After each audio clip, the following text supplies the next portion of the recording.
Hamas کا surprise attack دفاعی صلاحیت میں سرفہرست اسرائیلی فوج فوری رد عمل دینے میں ناکام کیوں رہی؟ بہت سے لوگ سوال کر رہے ہیں کہ جب فلسطینی عسکریت پسند تنظیم حماس کے جنگجو غزہ کی پٹی سے ملحقہ اسرائیلی علاقوں میں کھلے عام گھوم رہے تھے تو ان طویل گھنٹوں میں اسرائیل کا دفاع یعنی اس کی افواج کہاں تھیں؟ ایک اسرائیلی نے نشاندہی کی کہ جن آبادیوں پر حملہ ہوا ان میں سے چند کو فوج کے انتظار میں خود سول حفاظتی ٹیموں پر انحصار کرنا پڑا۔ انہوں نے کہا کہ فوری رد عمل دینے والی قوت کے طور پر اسرائیلی فوج بالکل ناکام رہی۔ حماس کی جانب سے اس حملے کی منصوبہ بندی کی محنت بھی نہیں پڑ سکی۔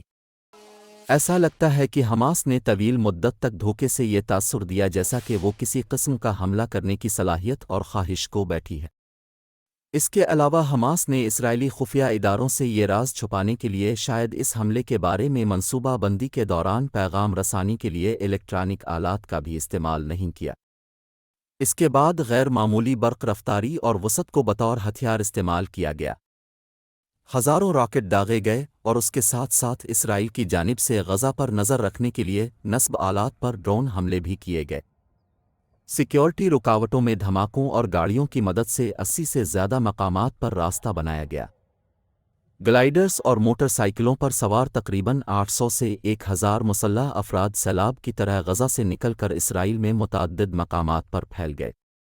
یہ حکمت عملی اسرائیلی دفاعی نظام پر حاوی ہونے میں مددگار ثابت ہوئی، کم از کم کچھ مدت کے لیے۔ فوجی چوکیوں اور اڈوں کو نشانہ بنایا۔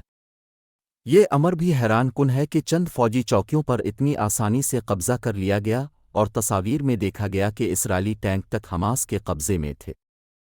سرحد پر جو نقب لگایا گیا تھا وہ اتنی دیر تک برقرار رہا کہ حماس کے جنگجو بآسانی اسرائیلی یرغمالیوں کو غزہ کی پٹی واپس لے جانے میں کامیاب ہوئے، اس سے پہلے کہ اسرائیل نے ٹینکوں کے ذریعے سرحدی رکاوٹوں پر لگی دراڑوں کو پر کیا۔